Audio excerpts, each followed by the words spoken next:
Yeah, you thought you were gonna get me singing the rest of that in oh here? man, no, I could have. I just hit the button instead. Nah, nah. We're not torturing people. It's bad enough that some of them, what, 5 of them listen to our voices, then try and I know we're trying to keep those 5 listeners. We don't want to drive it down to 4. yeah, exactly. And if they heard me singing, it would probably drop down to 0. So, I wonder Now how many of them are Russian bots. how many are what? How many of our listeners are Russian bots? I don't know. That's a good question. I know, you know what? Over the years, then we've talked about this before on all of our pods, on and off. There is a listener in Germany, so I don't know who it is. I would like to, you know, chat up with this person at some point. I think that'd be fun just to see exactly why. Yeah. I don't know many German words. I know like Guten Tag and Ich bin ein Berliner and beer. Yeah, beer. Uh, Oktoberfest. Oktoberfest. Wiener Schnitzel. Yeah, there you go. There you go. Schmetterling. I believe is butterfly. I used to be able to count to 10, but I'm not going to try. I don't want to butcher it. I don't want to piss off the one German fan we have. Right. But anyway, that's not what we're here to talk about. We're here to talk about Philly sports. This is a Steve Jeltz Appreciation Society episode. And before we get into anything else, I got to say this with my whole fucking chest. If you are the jackass that went to Kevin Patullo's house, go fucking root for the Cowboys. There's no fucking excuse for that shit. We're better than that. Nobody, it's a fucking, look, I love the bird, and I put this on Facebook. I love the birds more than almost anything on this fucking planet. But guess what? You don't go to somebody's fucking house over a fucking game. You don't do that. He's got a family. He's got a wife and kids. You don't know if that scared the shit out of the kids, and that's not right. They don't deserve that shit because their dad's a shitty coach. It's not, you don't, no, we don't fucking do that. You given the fucking national media, yeah, I know. We're from Philly, fucking Philly. No one likes us. We don't care. Well, guess what? It's still annoying as fuck to hear these announcers talking shit all the time.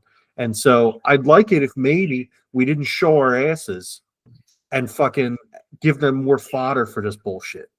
So how about you just go root for the Cowboys and we don't find you and beat the shit out of you? How about that? I like it. No, it's crazy. The reports are at, egging Patullo's house, and it just, look, it's ridiculous. I don't care, what you think about that. It is for one, it's a minor form of vandalism. I don't know if you've ever been egged and tried to clean that up. That's a nightmare. But also exactly with what you said, I'm in 100% agreement.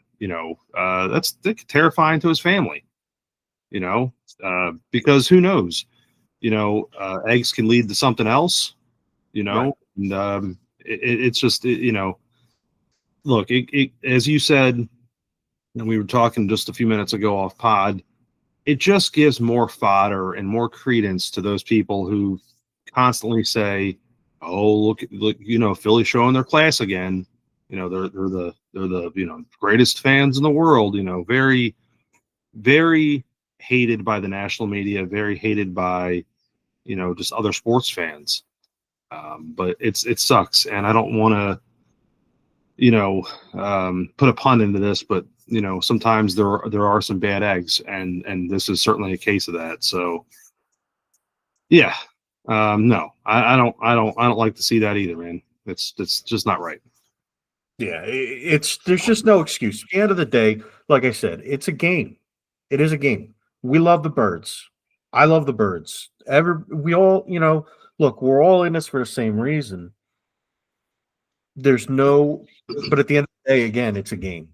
Right. No matter how much you love the team, it's a game. And you don't do that over a game. You don't go to somebody's house. That's absolutely ridiculous. Because the next thing is somebody with even worse intentions shows up there. Right. And in this day and age, you can't mess around with that. No, we live in crazy times. So that's certainly, I would not put it past somebody to do something even dumber. So look, let's stop it there. And look, let's kind of switch gears and talk. And we'll bring up Kevin Patullo again in our conversation here, but I think that needed to be said, up front. When we last recorded anything we were kind of at the midpoint in the season. We're at a point now where, look, last 4 games, coasting through the month of November, basically, the Eagles were 2-2. It was not a great month by any stretch, and a lot of that falls on the offense. You have your games. The Eagles won games by scoring 10 points, 16 points, and losses of 21 and 15. Not a whole lot of action going on there. I am just genuinely curious. You and I have talked a bit off pod. I want you to lay it out to me. What's your thoughts here? As look, we were looking okay. I think we both saw some patterns early on that were kind of head scratchers, maybe a little bit worrisome. But now that we're through the month of November, and especially back-to-back losses to both the Cowboys and now the number 1 seed in the NFC as we record tonight, the Bears, which is just crazy to say. Where do you stand right now with the Eagles? I'm worried. And worried would be an understatement. If the defense would have kept playing the way they played against the Packers and against the Lions, I would be in a much better place. But after allowing the kind of comeback, 24 unanswered points against the Cowboys, we jumped out to 21-0 lead and then lost 24-21. Now, yeah, there was a missed field goal in there. But it is what it is. They let up a ton of yardage against them. And then against the Bears, the defense looked completely inept. Now, the offense, trust me, I'll get to the offense, and we'll get to Patullo again. But the defense, where it had looked like it had solidified and it had become, I don't want to say the strength of the team, but honestly, I guess it was. It was the strength of the team. Even though you had parts that weren't working, like Adoree Jackson is god-awful. Keely Ringo is even worse somehow. But those two, and then losing Andrew Makuba to surgery. He's got a broken leg, so he had to have surgery. Sidney Brown is not good. He's not. He's filling in. There's different ways they could shuffle the backfield and maybe use Jacorian Bennett or use Michael Carter II. Or even put Coop back at safety and then play Jacorian Bennett on the outside and Michael Carter as the nickel. There's different things they could do, and they're not doing it. So the defense is not holding up their end of the bargain. They looked like just a beaten team. Like they were just down like bad against the Bears. I've never seen such a good defense play so poorly, because you look at it, the team that played against the Packers and the Lions held 2 prolific offenses to basically nothing. Right. That's the worst passer rating that Jared Goff has ever had in his entire career. And they held Jordan Love to nothing too. And they held one of the best 1-2 punches of running backs in the league in Jahmyr Gibbs and David Montgomery. Is it David Montgomery? Yeah. Yep. Yeah, that's the other running back they had. Yeah, it held them to nothing too. And then to turn around and then have the issues they had against the Cowboys and lose the way they did, and then come out and just completely, I don't want to say lay down, but they kind of did. They kind of laid down against the Bears, and I don't know if they just expected that. Oh, this is the Bears. They're not anything, based on how they played last year. I don't know if they thought, oh, we're the champs. They're the team that was in last place last year. We're just going to come in and roll. Like I don't understand what happened. Now the offense. Well, let me get your opinion on the defense at this point. Mm-hmm. Yeah. Now, let's go look at the Bears game. That was the most recent one. I think the whole team, defensively and offensively, we'll go more offensively later, but everything was just flat. There was no emotion. There was just, honestly, it looked like they were just, okay, we're on the field. That's great. That's nice. There was just nothing there. Not the team that we saw against the Packers, and certainly not the team we saw against the Lions, as you said. So defensively, they held the Lions to under 100 rushing yards in, like you said, probably two of the best running backs in the league. Let's not kid ourselves. 1-2 punch certainly, I think, is with Gibbs and Montgomery. I don't know that it gets any better than that in the league. And held them to 74 yards. I just looked it up. Fast forward a couple weeks to the Bears game, and the Bears run for almost 300 yards, almost 300, 280 plus, and that's 130 at a Kyle Monagai. I'm just going to butcher his name, and 125 more at a DeAndre. Both guys averaged around 6 and 7 yards a carry, and threw in a few Caleb Williams runs and a couple of wide receivers in there getting like some yards as well. And jet sweeps and stuff. So, look, there wasn't a whole lot of passing going on for the Bears. They didn't need to because they just ran all over the Birds. There was just nothing there at all. I don't know what it was, but I don't know. And I'm like you. Now, if I look at this defensively and moving forward, and it doesn't really get any easier. Chargers are potent offense. They're basically putting up points with backups at this point. They play the Raiders, but man, the Raiders they've got some talents as well. I mean, I don't know that I have much for Geno Smith, but Gentry and Bowers, I mean, boy, that scares me alone, especially after you have the Bears guys running for almost 300 yards on us. And we finish out the slate with 2 out of 3 Commanders games, which I don't know if you watched the Denver game last night, but Mariota ran that offense like they were contenders, and only lost because of a missed 2-point conversion attempt in the overtime against Denver. The Commanders showed up. So I don't think they're going to be slouching off here, And, guess what? Right after Christmas, we get to play Buffalo. So, yeah. And everyone's like, oh, writing Buffalo off. No, you can't write Buffalo off. No, that's Josh Allen. I don't care. You could put anyone third stringers around Josh Allen, they're still going to perform. So if I look at the offenses, these other teams, even the Raiders, every single one of these next 5 games absolutely is frightening. If this defense doesn't get out of this funk, because second half on the Cowboys game and the entire Bears game, the last 6 quarters have been absolutely atrocious. And let me point out too that Asante Samuel Jr. is still sitting on the Pittsburgh Steelers practice squad, right for the picking. It's absolutely insane to me. That's kind of where we're at here in the month of December. A month ago, it looked okay. Yeah, might be a little.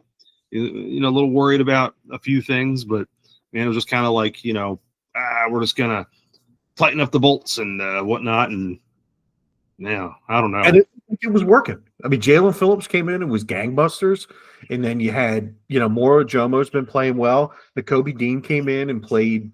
He's come back around. Hell, Jahad Campbell didn't even get on the field on defense against the Bears. Their vaunted first-round pick. He literally played 0 snaps on defense. He played all of his snaps on special teams against the Bears. I don't know, man. I think I'm kind of to the point where it's like, it was such a bad last game and a half that, it's kind of like I wouldn't be surprised if this is a 2023 repeat at this point. That's kind Yeah, of how I felt. no. That's where I'm at with it. And now we'll get to the offense, because the offense is where it has not been working. Aside from a half against the Cowboys, the offense has looked putrid since week 1. And really, Patullo needs to go. But the problem is, who do you get to take over? Because Nick showed that he can't run an offense, which that's another discussion we're going to have too. And it's going to sound stupid, but we'll discuss Nick in a minute. But Patullo really needs to go. And if Nick isn't willing to fire him, somebody else needs to. But the problem is, who do you replace him with? And and it's not all on Kevin Patullo, because the offensive line hasn't been blocking well. Saquon hasn't been running the same. Jalen's making some mistakes that he shouldn't be making. Receivers are dropping balls. And I think in an effort to placate A.J. Brown, they're feeding him too much to the detriment of the rest of the team. Yep. Dallas Goedert has completely disappeared. Devontae Smith hasn't had many catches. He catches what's thrown to him for the most part, but he's not getting the opportunities. He's not getting the targets. And, A.J. Brown, when they asked him what they need to do to fix the offense, he said, throw the ball to me more. Well, motherfucker, you've been getting over 100 yards the past 2 games, and guess what? The offense is still sputtering. The offense isn't doing anything. So obviously you're not the answer. You are a part of it 100%. You're one of the best receivers in the league.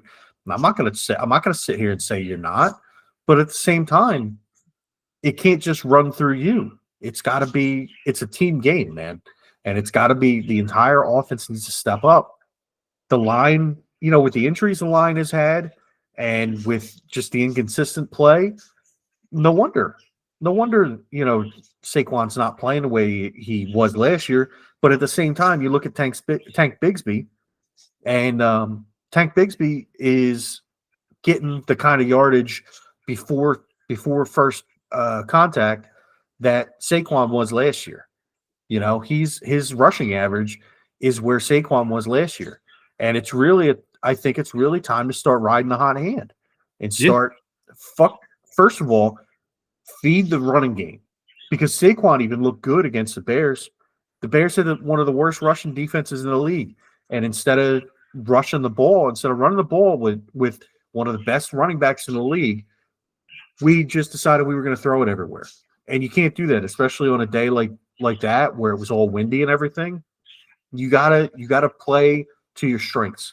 And your strength is you're a running team that can pass the ball when needed, but you're better off running the clock and then using the run game and to open up play actions and pass and your passing game.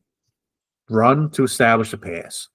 Or even if you got to pass to establish a run at this point, whatever you got to do, but you got to get the run game going. You got to get Saquon on track, get him running the ball like he can. Or, like I said, Tank Bigsby. You got to get the ball in the Tank Bigsby's hands. But you got to get the ball into the people who can actually move it. Yeah, no, I agree. So, looking at the offense, no, that's the thing, too. I know A.J. Brown, those comments were made. And that was the first thought I had, too, is now you're overdoing it with him. Like you said, to a detriment to the rest of the offense. And Barkley has not been the same. Obviously, you mentioned with the line and stuff. But, Bigsby got no touches in the Bears game. None whatsoever.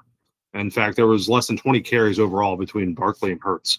So, look, Barkley's touching barely 4 yards a carry this year. There needs to be some kind of I don't know, I realize that they tried to change the game plan in the Bears game. They got behind, whatever it is, case may be, but you got to stick to what you said. Stick to your strengths. Do the change of pace. Ride that hot hand. You have other people there. You have other talent. Like you said, Goddard's disappeared. Incorporate him more. He's great in the short passing game. He's steady hands. Like just do something, and it's a shame because you have a Super Bowl winning team with a lot of the same pieces there, and they just right now, after the last really game and a half, just look like absolute shell of themselves. Where this offense goes looking ahead, I feel a little bit more confident that way than I do the defense looking at the schedule. And mainly because I don't really have much for the defenses of any of these other teams on their schedule. Maybe the Chargers, probably the best of the bunch on these next 5 games. The Raiders are the Raiders.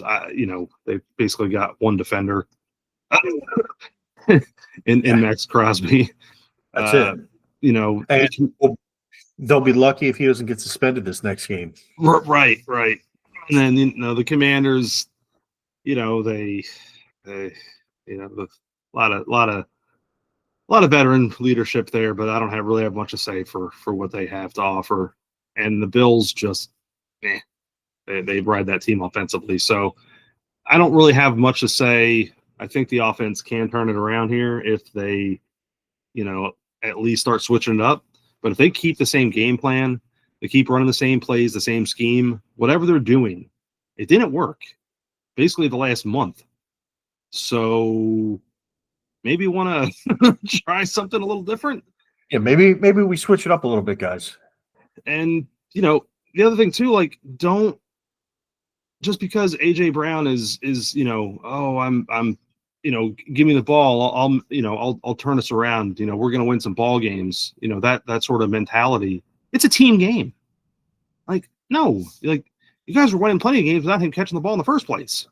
Right. So, what were they? 8-2 without him doing much. So that's without him and Barkley doing much.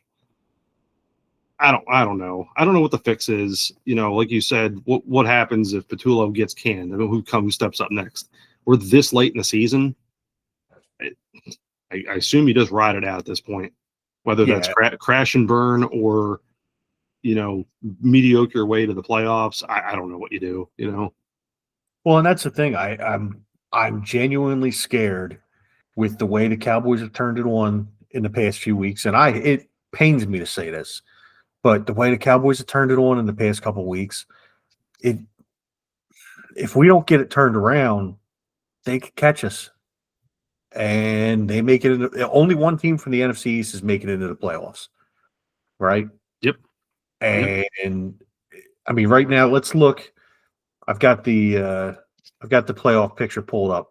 Right now, the teams that are on the bubble in the NFC are the Lions at 7-5, the Cowboys at 6-5-1, the Panthers at 7-6. Those are the only ones that are legitimately, like I would say, on the bubble, right? Mm-hmm. Because I mean, they've got the Falcons, the Vikings, and the Commanders listed here, but the Falcons and Vikings are 4-8, and the Commanders are 3-9. Yeah, let's not kid ourselves here. Max none of them are not lead the Vikings to playoff hopes here. Right. And the only reason the Panthers are involved in any kind of talks with this is the NFC South is so mediocre.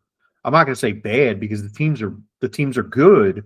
It's just a tough division where the Buccaneers are 7-5 and the Panthers are 7-6. So obviously, each division gets their winner into the playoffs. So, I mean, and then you're looking at the Seahawks are 9-3 and they're the 5 seed. The Packers are 8-3-1 at the 6 seed, and the 49ers are 9-4 and they're the 7 seed. So it's not like there's a cream puff. The closest thing to a cream puff right now, if you had to look at all the playoff contenders or all the playoff teams in the NFC, and you had to pick one that you wanted to play, honestly, I mean, is Baker back yet? I think he played this weekend, didn't he? Because if Baker's not back, then it's the Bucks. But if Baker's back, I would say the Eagles are probably the team that teams want to play against right now. I'm pulling up they played the Cardinals. They beat them by a field goal. Yeah, he was back. All right. He was back. So, I mean, and I hate to say that. I don't like to talk bad about my team, but right now, if you look at all the other teams and the way they're playing, nobody's running away with anything. But at the same, everybody's got their flaws. I mean, hell, the Rams just got beat by the Panthers, so it's not like they're unassailable either. And we beat them earlier in the year. But at the same time, dude, we're the most, I don't want to say inept, but we're the most vulnerable team, I would say, in the NFC in the playoffs right now. Yeah, I want to go back and look though. I'm going to try to be optimist here. With again, I agree with everything you said as far as the Cowboys could catch us, especially after the way the last game and a half played out. But let's look real quick at the Cowboys and what they've done this year. And we're just going to look at their losses, other than, we beat them an opening week. But the Bears also beat them early in the season. And they had that crazy game where they tied the Packers. The Panthers beat the Cowboys by a field goal. The Broncos beat the Cowboys by 20. The Cardinals in the beginning of November beat the Cowboys by 10. Then they started their 3-game win streak against the Raiders, us, and the Chiefs. However, I look at this. The Eagles game and the Chiefs game, the Cowboys won by a field goal on each of those games. So, to me, losses to the Cardinals, to the Panthers, and obviously strong teams right now, as odd as this is to say, the Bears, but the Broncos, are tough. I think I think there's just a lot of winning going on there. As much as I don't care for Sean Payton, it's hard for me to say that they're not performing, because they certainly are. No, they'll flame out in the playoffs. They're a Sean Payton team. What's that? So they'll flame out in the playoffs. They're a Sean Payton. Yeah. 100%. Yeah, we know that. But here's where it's interesting, though. So the big thing for the Cowboys, and you had mentioned that, kind of on the outside looking in playoff-wise, they're kind of neck and neck with the Lions. Well, that's their Thursday game this week, Cowboys and Lions. They're in Detroit. Then they have the Vikings at home, the Chargers at home, and then Christmas is the Commanders away, and they finish out the season at the Giants. So pretty easy schedule. Cake schedule, Jesus. Yeah, the only thing there, I think, is the Lions and the Chargers games will be their last tests, if you will. Yeah. I think a loss to the Lions really dampens any chances. But what Lions team are you getting at this point? Because that's the other thing too. They seem to be about as hot and cold as we are.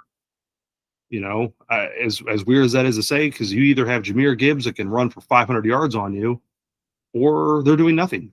They're a weird team. Well, they're doing the same thing that we did, where they hired an offensive coordinator that didn't work out.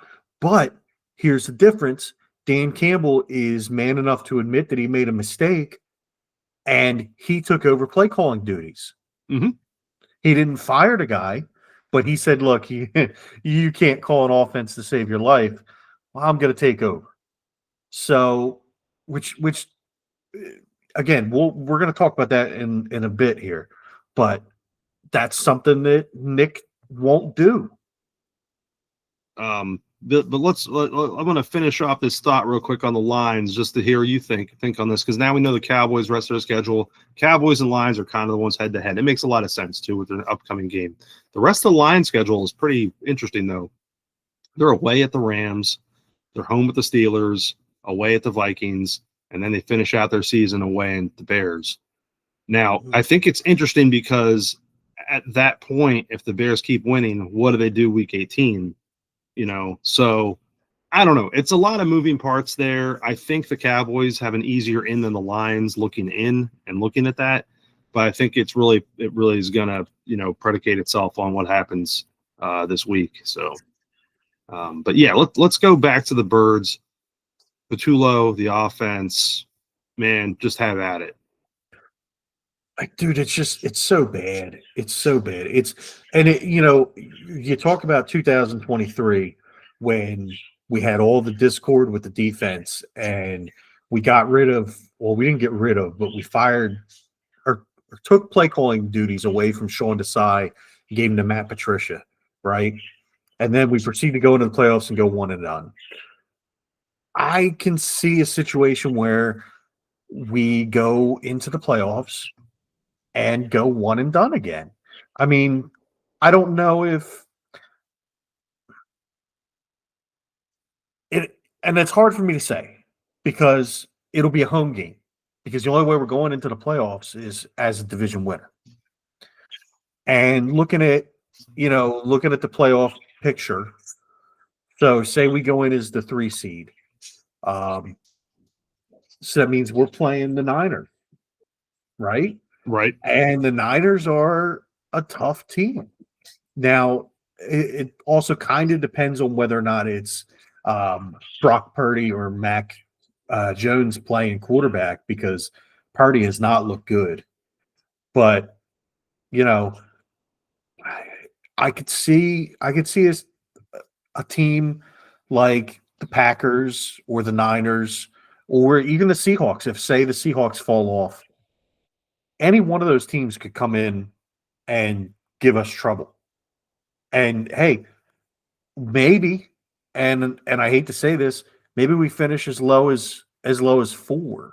Because actually, I'm sorry, no. You know who we would play? We would play the Packers.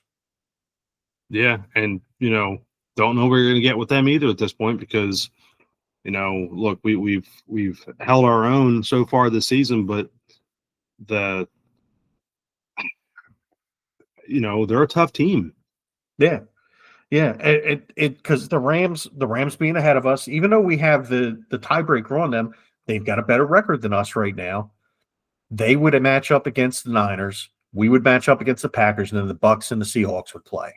And man, that's not a fun draw. Yeah, we've beaten them every time we played them in the past 2 years. But like you said, the last game we played against them was not great. And our defense has come back to earth in a big, bad way since then. Now, granted, that game was, and also that game was heavily influenced by the weather. The wind was bad, the weather was bad. So maybe Jordan Love heats up and then we're cooked. I don't know. I mean, heck, this week, normally we handle business in LA, whether it's the Chargers or the Rams. And this week, Justin Herbert might be out because he broke his hand. He broke his non-throwing hand. He's having surgery, so he may or may not play. But even as much of a quote-unquote home game as that is for us, that team worries me. And I think it's really Patullo's really going to have to put his thinking cap on. They've got a couple of extra days of preparation time. And it's really going to take everything he's got in his little pea brain to put it together. And man, I'm worried because, like I said, it's not 100% the offense. It's like 98% the offense because the defense really didn't show up against the Cowboys or the Bears. But I have more faith in the defense putting it together than I do the offense, because the offense hasn't shown us anything all year. The defense has at least shown us that when they want to, they can play. I think the thing that just, I guess, concerns me the most is like I said before, you have a lot of your same pieces from a championship caliber team, and the Bears game was just a proof positive point of this. They just play flat. There's just no emotion. There's no moxie. And, all season long, there was off the field drama. And some of it was, the media stoking the fire a little bit, but some of it wasn't, so you have, the AJ Brown stuff going on, and, Barkley is not running the way he did last year. Of course, granted he had a crazy year last year, but still not even remotely close. And, all these, the different injuries and stuff that have transpired, and just something feels off. I could easily sit here and say, look, they're going to go 0-5 out, get some kind of, early exit, in the playoffs. But I don't know. I really don't know. what this team is right now, and I think that's the concerning part. I couldn't tell you, at this point, 0-5 wouldn't surprise me, as neither would 4-1. I don't know. I don't Right. know. And that's the thing. This team is so up and down. It wouldn't surprise me if they go 5-0, and it wouldn't surprise me if they go 0-5. It could go either way, honestly. And that's where it really scares me that the Cowboys could come back and take the division. And then we're looking at the NFC East division curse, because no one has won it back to back since the Eagles won it back in 2005, 2004. Yeah, it's been a long I time. think it was.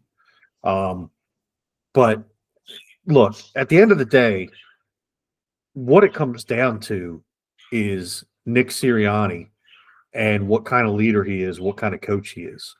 And it's hard for me to sit here and say that a guy that's made the playoffs each of his 5 years as a head coach, or 4 years is 4 years, 5 years. Yeah. Whatever. It's some long amount of time now. It just seems to roll together, doesn't it? Yeah, it does.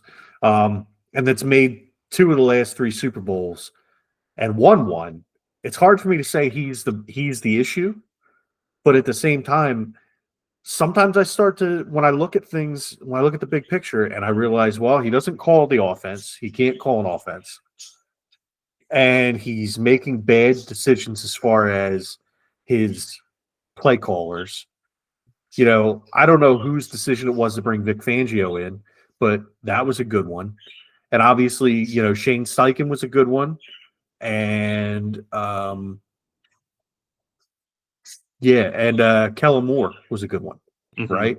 So I don't know who made those decisions. I don't know if that was Howie or if that was Nick, but you see this mix of decision making, and you wonder what it is that Nick does. He's a CEO head coach. Yeah. And which is okay when you're winning, when you're playing well. But then you're hearing stuff come out like, with Jalen, people are saying, the Eagles have another Carson Wentz on their hands. Right? Right. And you're hearing all this other stuff that come out, and you wonder what kind of locker room he's got, how much control over the locker room he has, how much faith those players have in him. Because if they're going out to the media and you got all these leaks, it's like when Alshon Jeffrey was leaking stuff to the reporters back when Carson was here and when Doug Peterson was in charge. Now, Doug could at least call an offense, but Doug also wasn't willing to go down with, or was willing to go down with the ship as far as not firing. Who was his coordinator that he didn't want to fire? I can't remember. But he went down with the ship because he was not willing to fire his offensive coordinator, and Jeff Lurie and Howie Roseman were like, okay, well then you can go too. And that's what happened. And you wonder if I can't imagine they would fire Nick after one bad season like this. Yeah. I don't see that happening. No. But you wonder what the offseason will look like if they do have an early playoff exit, because they're going to have to make changes. They have to. Kevin Patullo will not be the offensive coordinator after this season. And if he is, I don't know how he stays the offensive coordinator. They would have they'd have to repeat Super Bowl champs. That's the only way to me. Right. Yeah, I don't know, man. Yeah, I mean, that aside, I can't see Kevin Patullo coming back next year. But Nick, I don't know that Nick's going to want to fire him. And I don't know what that looks like. I don't know if he puts his foot down and says, nope, if he goes, I go. What do you do? So, I don't know. I don't know what this looks like. I hope we record one of these again as Christmas comes upon us, that we're a little more chipper, a little merrier. I did want to talk a little Phillies, but honestly, we don't have anything to talk about Phillies wise right now. Everything's in a holding pattern. Yeah. So we waiting on Kyle yeah. Schwarber to sign. Yeah, so we're in that. So maybe a few weeks, month or so from now, maybe as the new year approaches, we'll be able to, hash that out. Hopefully, have better news on our birds here. We don't do Sixers talk a whole lot. I don't know, other than Tyrese Maxey's been going off, which is pretty cool. Yeah. So that's good to see. Do you want to close this up with some Flyers action here? What do you see so far? Flyers are. I mean, look, they're looking good for where they're at in the rebuild. I've got no complaints really with the Flyers. I'm looking forward to seeing how this team develops. Trevor Zegras has been a revelation for them. He's got just under a point a game. I think he's at 22 points in 23 games, something like that now. Matvei Michkov has been continuing to get better. Bobby Brink has started to develop better. Overall, as a team, I'm very happy with the Flyers and the way that Doc has them playing, and I'm just excited to see where they go from here. They're playing the Penguins right now. Let's see what the score is. It was 1-0 Penguins last time I saw. Let's see. Oh, yeah, 3-1 Penguins. 3-1 Pens right now at the end of the second. So that's not so great, but yeah, up to this point, they're a 3-game winning streak. Fourth place right now in the Metropolitan Division. Really. I know you didn't have much for them at the beginning of the year. But I think you probably have to. I would say overachieving at this point a little bit, right? Yeah. I'm, like I said, very happy with their progress at this point and where they're at, and looking forward to seeing what the rest of the season brings for them. But we do have to close up with a couple words because, yeah. Fuck Dallas and go Birds, dickheads.